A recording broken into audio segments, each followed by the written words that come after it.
భారతదేశ చరిత్రలో గుప్త యుగానికి ఒక విశిష్టమైన స్థానం ఉంది.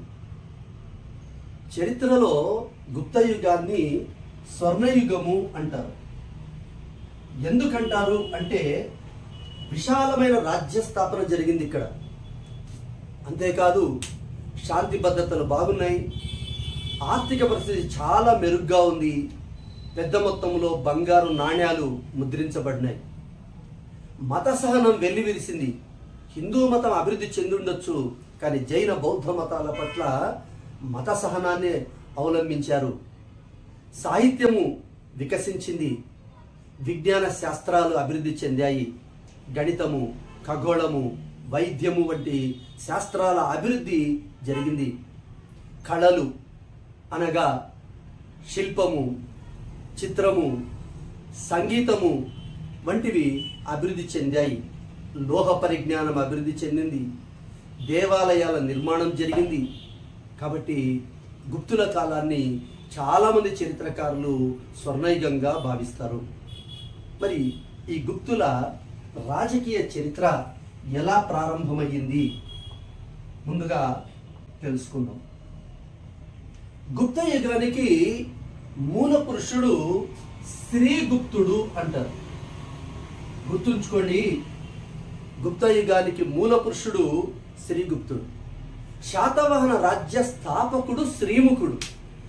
ఇక్కడ రాజ్య స్థాపకుడు కాదు, మూల పురుషుడు శ్రీగుప్తుడు. అయితే మనము రాసే ఎగ్జామ్ స్థాయిని బట్టి ఒక్కొక్కసారి ఆన్సర్ మారిపోతుంది. ఒకసారి విఆర్ఓ ఎగ్జామ్కు గుప్త వంశ స్థాపకుడు అని దానికి సమాధానంగా శ్రీగుప్తుడిని ఇవ్వడం జరిగింది. కానీ మనము రాసే ఎగ్జామ్ స్థాయి డిగ్రీ ఆ పై లెవెల్ అయితే ఇది రైట్ ఆన్సర్ కాదు. గుప్త వంశానికి మూల పురుషుడు శ్రీగుప్తుడు. శ్రీగుప్తుని తర్వాత అతని కుమారుడైన ఘటోత్కచగుప్తుడు అనేవాడు సింహాసనం అధిష్ఠించాడు. సాధారణంగా ఘటోత్కచ అనే పేరును పెట్టుకోవడం జరగదు. ఎందుకంటే మహాభారత కాలంలో ఘటోత్కచుడు మంచివాడు, పాండవుల తరపున పోరాటం చేశాడు, భీముని కుమారుడు. కానీ అతను ఒక రాక్షసుడిగా చెప్పబడుతుంది. కానీ ఇక్కడ శ్రీగుప్తుని కుమారుడు ఘటోత్కచగుప్తుడు పరిపాలన చేసినారు. వీళ్ళిద్దరికీ మహారాజా అనే బిరుదు ఉంది. చరిత్రకారుల అభిప్రాయం ప్రకారము మహారాజా అనే బిరుదు సామంత పాలకులు ధరించేదే కానీ స్వతంత్ర పాలకులది కాదు అంటారు. కాబట్టి మరి స్వతంత్ర రాజ్య స్థాపకుడు ఎవరు?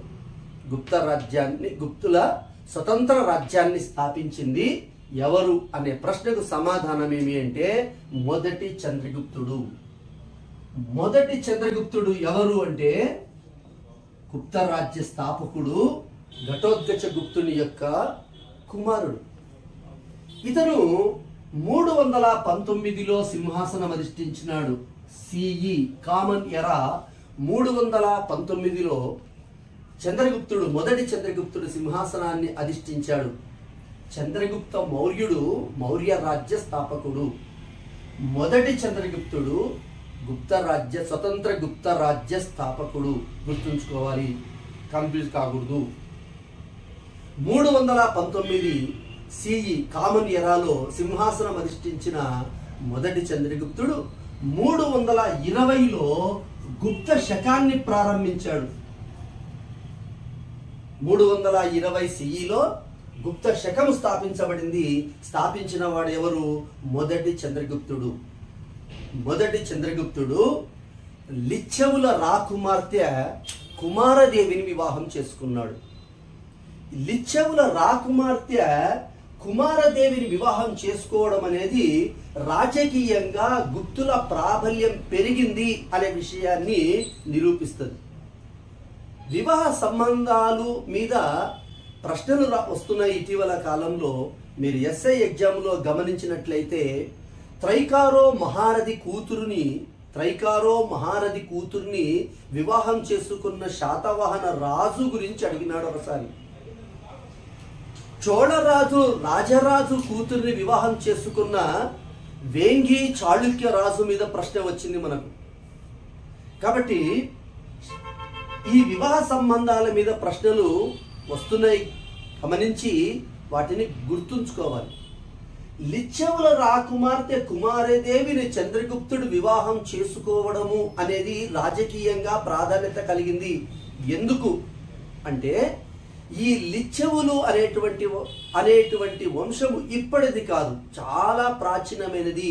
క్రీస్తు పూర్వము 6వ శతాబ్దం నాటికే, క్రీస్తు పూర్వము 6వ శతాబ్దం అంటే జైన బౌద్ధ మతాల స్థాపన నాటి నుంచి కూడా లిచ్చవులు అనే ఒక రాజవంశం ఉంది. షోడశ మహాజనపదాలు అనబడే 16 పెద్ద రాజ్యాలలో వజ్జి అనే ఒక గణతంత్ర రాజ్యం ఉంది. ఈ వజ్జి అనే గణతంత్ర రాజ్యములో 8 రక్త సంబంధ తెగలు పరిపాలించేవి. అది ఒక గణతంత్ర రాజ్యం, ఒక రిపబ్లికన్ స్టేట్ అది. అక్కడ 8 మంది రక్త సంబంధ తెగల నాయకులు కలిసి పరిపాలించేవారు, నియంతృత్వం ఏర్పడకుండా. అలాంటి 8 తెగలలో వజ్జి రాజ్యాన్ని పరిపాలించిన 8 తెగలలో బలమైన తెగ లిచ్చవులు. ఆ లిచ్చవుల రాజధాని వైశాలి. లిచ్చవుల రాజు చేతకుని సోదరే త్రిశాల. లిచ్చవుల రాజు చేతకుని సోదరి త్రిశాల. ఆ త్రిశాల కుమారుడే వర్ధమాన మహావీరుడు. జైన మతాన్ని ప్రధానంగా వెలుగులోకి తెచ్చినవాడు, ప్రాచుర్యంలోకి తెచ్చినటువంటి వాడు వర్ధమాన మహావీరుడు. అలాంటి ఒక ప్రాచీనమైన చారిత్రక ప్రాధాన్యత కలిగిన లిచ్చవులతో వివాహ సంబంధాన్ని గుప్తులు ఏర్పరచుకున్నారు. మొదటి చంద్రగుప్తుడు లిచ్చవుల రాకుమార్తె కుమారదేవిని వివాహం చేసుకున్నాడు. ఈ వివాహము ఇంకొక విషయాన్ని కూడా మనకు తెలియచేస్తుంది. బహుశా ఈ వివాహం ద్వారా మనకు తెలుస్తున్న విషయం ఏమిటంటే గుప్తులు వైశ్య వర్ణానికి చెందిన వారై ఉండొచ్చు అనే విషయాన్ని కూడా ఈ వివాహం మనకు తెలియచేస్తుంది. మొదటి చంద్రగుప్తునికి మహారాజాది రాజా అనే బిరుదు ఉంది. వీళ్ళ తండ్రి ఘటోత్కచుగుప్తుడి తండ్రి శ్రీగుప్తునికి కేవలము మహారాజా అనే బిరుదు ఉంది. మహారాజా అంటే సామంత పాలకులు ధరించే బిరుదే కానీ స్వతంత్ర పాలకులు ధరించే బిరుదు కాదు అని మనం చెప్పుకున్నాం కదా. ఇప్పుడు మహారాజాది రాజా లేదా రాజు అనే బిరుదు ఉంది మొదటి చంద్రగుప్తుడికి. మొదటి చంద్రగుప్తుడు 320లో గుప్త శకాన్ని ప్రారంభించాడు. లిచ్చవుల రాకుమార్తె కుమారదేవిని వివాహం చేసుకున్నాడు. ఇంకొక ప్రధానమైన విషయం ఏమి అంటే ఈ మొదటి చంద్రగుప్తుడు మహారాజాది రాజా అనే బిరుదును కలిగి ఉన్నాడు. ఈ మొదటి చంద్రగుప్తుని గురించి వజ్జికుడు రచించిన కౌముది మహోత్సవము అనే గ్రంథం తెలియచేస్తుంది. మొదటి చంద్రగుప్తుని గురించి మనకు వజ్జికుడు రచించిన కౌముది మహోత్సవము అనేటువంటి గ్రంథము తెలియచేస్తుంది. ఈ విషయాన్ని కూడా గుర్తుంచుకోవాలి. మొదటి చంద్రగుప్తుడు కుమారదేవిల కుమారుడైన సముద్రగుప్తుడు తర్వాత కాలంలో సింహాసనాన్ని అధిష్ఠించాడు. సముద్రగుప్తుడి యొక్క కాలం ఎంత అంటే ఇప్పుడున్న సిలబస్ ప్రకారము, ఇప్పుడున్న టెక్స్ట్ బుక్ల ప్రకారము 335 నుంచి 375. అంటే ఇది క్రీస్తు శకము. అయితే ఇటీవల కాలంలో క్రీస్తు శకాన్ని మనము సాధారణ శకంగా కామన్ ఎరాగా భావిస్తున్నాము. సిఈ 335 నుంచి 375 మధ్య కాలంలో సముద్రగుప్తుడు అనే రాజు పరిపాలించినాడు. ఎవరు సముద్రగుప్తుడు అంటే మొదటి చంద్రగుప్తుడు కుమారదేవిల కుమారుడు. ఇతను తన సోదరుడు కచగుప్తుడితో వారసత్వ యుద్ధం చేసి విజయం సాధించి సింహాసనం అధిష్ఠించినాడు అని కొందరు పేర్కొంటారు. అయితే సముద్రగుప్తుడికే కచగుప్తుడు అనే పేరు ఉందని మరికొంతమంది అభిప్రాయపడతారు. ఏది ఏమైనప్పటికీ సముద్రగుప్తుడు గుప్త రాజులందరిలోకి గొప్పవాడు. మొదటి చంద్రగుప్తుని అనంతరం సింహాసనం అధిష్ఠించి దాదాపు 40 సంవత్సరాల పాటు ఆయన పరిపాలన సాగించాడు. సముద్రగుప్తుని గురించి తెలియచేసే అతి ముఖ్యమైనటువంటి ఆధారం ఏమి అంటే, సముద్రగుప్తుని గురించి తెలియచేసే అతి ముఖ్యమైన ఆధారము అలహాబాద్ ప్రశస్తి, అలహాబాద్ స్తంభ శాసనము, అలహాబాద్ పిల్లర్ ఇన్స్క్రిప్షన్, అలహాబాద్ స్తంభ శాసనము. దాన్నే అలహాబాద్ ప్రశస్తి అంటారు. మరి అలహాబాద్ ప్రశస్తి సముద్రగుప్తుని గురించి తెలియచేస్తుంది. ఈ శాసనాన్ని వేయించింది ఎవరు అంటే, సముద్రగుప్తుని సేనాని హరిసేనుడు అనేవాడు ఈ శాసనాన్ని వేయించాడు. తన రాజు యొక్క గొప్పదనాన్ని గురించి, సముద్రగుప్తుని యొక్క గొప్పదనాన్ని గురించి అతని సైన్యాధిపతి అయినటువంటి హరిసేనుడు అలహాబాదు స్తంభ శాసనాన్ని వేయించినాడు. వాస్తవానికి ఆ రాతి స్తంభము సముద్రగుప్తునిదైతే దాని మీద వేయించబడిన శాసనము సముద్రగుప్తుని గురించి తెలియజేస్తుంది. హరిసేనుడు ఎవరు అంటే సైన్యాధిపతి. ఆ రోజుల్లో సైన్యాధిపతిని సంధి విగ్రహక అని కూడా పిలిచేవాళ్ళు. కాబట్టి సంధి విగ్రహకుడు అనే పదం ఉన్నా కూడా దాన్ని మనం పరిగణలోకి తీసుకోవాల్సి ఉంటుంది. ఇంకొక ముఖ్యమైన విషయం ఏమంటే, హరిసేనుడు సైన్యాధికారి మాత్రమే కాదు, సంస్కృత పండితుడు కూడా. ఈ శాసనం కూడా అలహాబాదు స్తంభ శాసనము, అలహాబాద్ ప్రశస్తి కూడా సంస్కృతంలోనే ఉంది. ఆయన సంస్కృత పండితుడు అనే విషయాన్ని గుర్తుంచుకోవాలి. ఒకసారి మనకు గ్రూప్స్ లో అడిగిన ప్రశ్న ఏమిటంటే, సముద్రగుప్తుని ఆస్థానంలోని సంస్కృత పండితుడు ఎవరు అనే ప్రశ్న వచ్చింది. మనము సైన్యాధికారిని మాత్రమే గుర్తుంచుకుంటే మనకు ఆన్సర్ తెలియనప్పుడు ఎలిమినేషన్ ప్రక్రియలో భాగంగా మనం హరిసేనుని పక్కన పెడతాం. కానీ హరిసేనుడే అక్కడ రైట్ ఆన్సర్. సైన్యాధికారి, సంస్కృత పండితుడు లేదా మహాసంధి విగ్రహకుడు అయినటువంటి హరిసేనుడు తన చక్రవర్తి సముద్రగుప్తుని విజయాలను వివరిస్తూ వేయించాడు అలహాబాద్ ప్రశస్తిని. సరే, సముద్రగుప్తుడు సాధించిన విజయాలు ఏమిటి అంటే, ఉత్తర భారతదేశంలో మౌర్య సామ్రాజ్యం పతనము తర్వాత కొంతకాలం పాటు కనిష్కుడు రాజకీయ ఐక్యతను సాధించిన అది ఎక్కువ కాలం పాటు లేదు. ఆ తర్వాత ఈ గంగా లోయ ప్రాంతాన్ని, అంటే గంగా యమున నదులు ప్రవహిస్తున్న ప్రాంతంలో నాగవంశస్థులు అధికారాన్ని చేపట్టినారు. ఈ నాగవంశస్థులలో అనేక రాజ్యాలు ఉన్నాయి. ఆ నాగవంశానికి చెందిన 9 మంది రాజులను ఉత్తర భారతదేశంలో ఓడించాడు సముద్రగుప్తుడు. గణపతి నాగ, అచ్యుత నాగ, నాగసేన, రుద్రనాగ వంటి 9 మంది రాజులను ఉత్తర భారతదేశంలో ఓడించాడు సముద్రగుప్తుడు. సముద్రగుప్తుని రాజధాని కానీ లేదా గుప్తుల రాజధాని కానీ పాటలీపుత్రము, నేడు పాట్నా. పాటలీపుత్రము, నేడు పాట్నా వాళ్ళ రాజధాని. ఇప్పుడు వీళ్ళ రాజ్యము గంగా, ఈ 9 మంది నాగవంశ రాజులను ఓడించడం ద్వారా గంగా లోయ ప్రాంతానికి అంతటికీ కూడా గుప్తుల యొక్క రాజ్యము లేదా సముద్రగుప్తుడి యొక్క రాజ్యము విస్తరించింది. అంతేకాదు సమతట, కామరూప, కర్తపుర, నేపాల్, దావకా వంటి రాజ్యాలను కూడా ఆయన ఓడించాడు. సమతట, కర్తపుర, నేపాల్, దావకా వంటి రాజ్యాలను జయించాడు. ఈ కామరూప, దావక అనేవి అస్సాంకు చెందినటువంటి ప్రాంతాలు. ఈ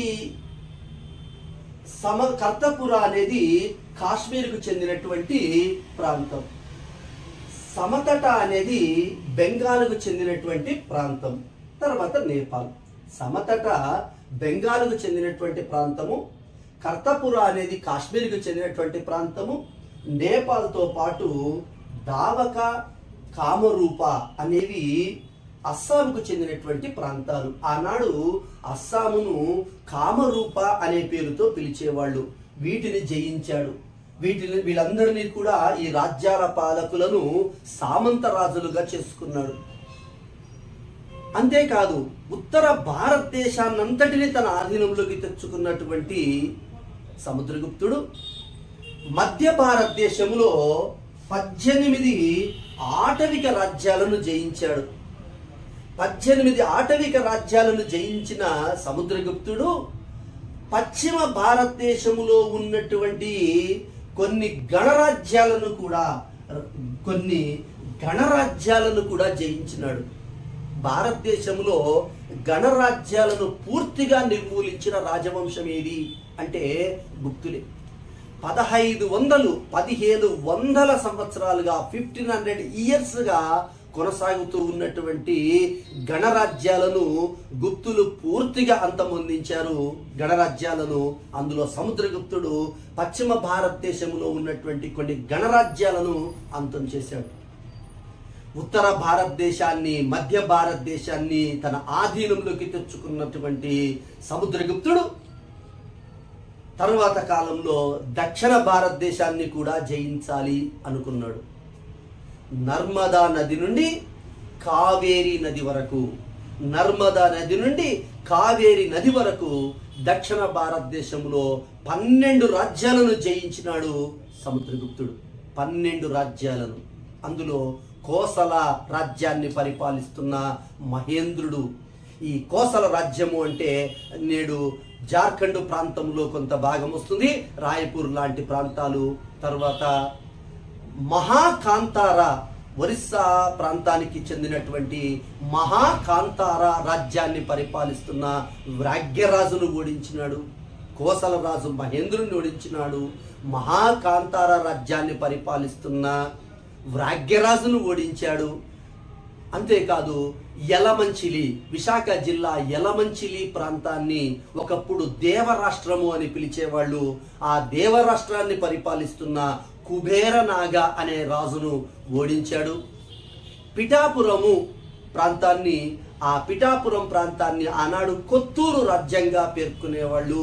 ఆ కొత్తూరు రాజ్యాన్ని పరిపాలిస్తున్న స్వామి దత్తుడు అనేవాడిని ఓడించాడు. ప్రధానంగా వేంగి రాజ్యము ఆనాడు తీరాంధ్రలో చాలా బలంగా ఉండింది. ఆ తీరాంధ్రలో బలంగా ఉన్నటువంటి వేంగి రాజ్యాన్ని హస్తివర్మ అనే రాజు పరిపాలిస్తున్నాడు. ఆ వేంగి రాజ్యాన్ని పరిపాలిస్తున్న హస్తివర్మ రాజ్యాన్ని కూడా జయించాడు. ఇక ఆయన దక్షిణ భారతదేశ దండయాత్రలలో నర్మదా నది నుండి కావేరీ నది వరకు ఆయన సాగించిన దాడులలో, ఆయన జయించిన వాటిలో చాలా ప్రధానమైనది కాంచీపురము రాజధానిగా చేసుకొని, కాంచీపురము నేడు తమిళనాడు కాంచీపురము రాజధానిగా చేసుకొని పరిపాలిస్తున్నటువంటి పల్లవ రాజు, కాంచీపురం రాజధానిగా చేసుకొని పరిపాలిస్తున్న పల్లవ రాజు విష్ణు గోపుడిని ఓడించాడు. ఇది మనకు ఎస్ఐ ఎగ్జామ్లో కూడా వచ్చింది. కాంచీపుర రాజు పల్లవ వంశానికి చెందిన విష్ణు గోపుడు వేంగి రాజ్యాన్ని పరిపాలిస్తున్న హస్తివర్మల మీద ఆయన సాధించిన విజయాలు మనకు గతంలో ప్రశ్నలుగా వచ్చినాయి. వీటిని మీరు గుర్తుంచుకోవాలి. అయితే దక్షిణ భారతదేశంలో తాను జయించిన రాజ్యాలను తిరిగి వాళ్ళకే అప్పగించాడు సముద్రగుప్తుడు. ఎందుకంటే రాజ్యం విశాలమవుతే పరిపాలన చేయడం కష్టమవుతుంది, ఆధిపత్యాన్ని నిలుపుకోవడము సమస్యగా మారుతుంది అని భావించి దక్షిణాది రాజ్యాలను సామంత రాజ్యాలుగా చేసుకున్నాడే తప్ప ఎవరి రాజ్యాలను వాళ్లకు తిరిగి ఇచ్చేసినాడు సముద్రగుప్తుడు. దాన్నే సాధారణంగా ఏమంటారంటే గ్రహణము, విమోచనము, అనుగ్రహము అంటారు. ఎలా అయితే గ్రహణం పట్టి విడిచిపోతుందో అలా ఆ రాజ్యాలను ఆయన ఒక్కసారిగా అలా కమ్మేసి వదిలేసి వాళ్ళను వదిలేశాడు అనడానికి ఈ మాట అంటారు. ఈ విధంగా సామంత రాజ్యాలుగా చేసుకున్నాడు.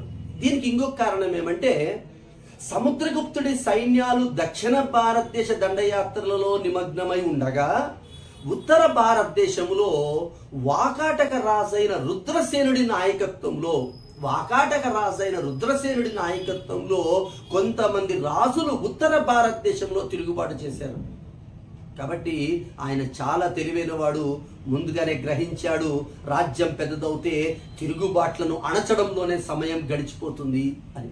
అందుకే వదిలేసి దక్షిణ భారతదేశాన్ని ఎవరికి వాళ్ళది ఇచ్చేసి తిరిగి ఉత్తర భారతదేశంలో తనను ఎదిరించిన, తన మీద తిరుగుబాటు చేసిన వాకాటక రాజు రుద్రసేనుడి నాయకత్వంలోని రాజులను కొంతమందిని కలిపి కౌశంబి అనే యుద్ధంలో ఓడించాడు. కౌశంబి ఎక్కడుంటది అంటే, కౌశంబి అనేది అలహాబాద్కు సమీపంలో, ఉత్తరప్రదేశ్లోని అలహాబాద్కు సమీపంలో ఉంటుంది. షోడశ మహాజనపదాలు అని క్రీస్తు పూర్వము 6వ శతాబ్దంలో ఏర్పడినటువంటి 16 పెద్ద రాజ్యాలలో వత్స అనే ఒక రాజ్యం ఉంది.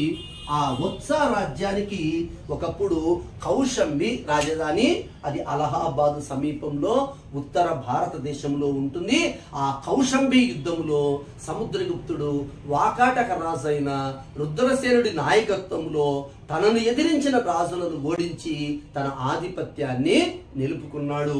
375 వరకు ఆయన పరిపాలన చేశాడు. సముద్రగుప్తుడు సాధించిన ఈ విజయాలను దృష్టిలో పెట్టుకొని ప్రముఖ చరిత్రకారుడు విఏ స్మిత్ అనేవాడు సముద్రగుప్తుడిని ఇండియన్ నెపోలియన్ అంటాడు. నెపోలియన్ అనే ఫ్రాన్స్ చక్రవర్తి ఐరోపాలో ఎన్నో యుద్ధాలలో విజయాన్ని సాధించినాడు.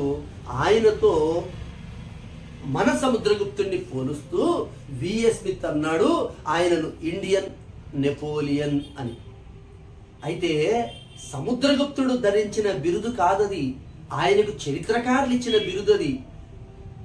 మరి సముద్రగుప్తుడు ధరించిన బిరుదేమి అంటే, సముద్రగుప్తుడు ధరించిన బిరుదు కవిరాజు, కవిరాజా. గమనించాలి, సముద్రగుప్తుడు ధరించిన బిరుదు ఏది అని అడిగినప్పుడు ఆప్షన్స్ లో ఇండియన్ నెపోలియన్ ఉంటే ఇండియన్ నెపోలియన్ తీసుకోరాదు. గతంలో ఆ ప్రశ్న వచ్చినప్పుడు కొంతమంది విద్యార్థులు తికమక పడ్డం జరిగింది. నెపోలియన్ అనేవాడు 1799 నుండి 1815 వరకు 1815 వరకు ఫ్రాన్స్ దేశాన్ని పరిపాలించాడు. మరి 335 నుంచి 375లో పరిపాలన చేసిన సముద్రగుప్తుడికి నెపోలియన్ ఎవరో తెలిసే అవకాశమే లేదు. చరిత్రకారులు సముద్రగుప్తుడిని ఇండియన్ నెపోలియన్ అన్నారు. మరి సముద్రగుప్తుడు ధరించిన బిరుదేమి అంటే కవిరాజు. సముద్రగుప్తుడు తన విజయాలను పురస్కరించుకొని అశ్వమేధ యాగాన్ని చేసి, ఆ అశ్వమేధ యాగంతో చేసి దానికి గుర్తుగా బంగారు నాణ్యాలను కూడా ముద్రించాడు. తన నాణ్యాల మీద వీణ వాయిస్తున్నట్లుగా ఆయన నాణ్యాలను ముద్రించుకున్నాడు. వీణ వాయిస్తున్న నాణ్యాలను ముద్రించింది ఎవరు అంటే సముద్రగుప్తుడు. ఆయన వీణ వాయిస్తున్న నాణ్యాల వలన ఆయనకు సంగీతంలో జ్ఞానం ఉంది అనే విషయం మనకు అర్థమవుతుంది. ఇది సముద్రగుప్తుడు. సముద్రగుప్తుడి అనంతరము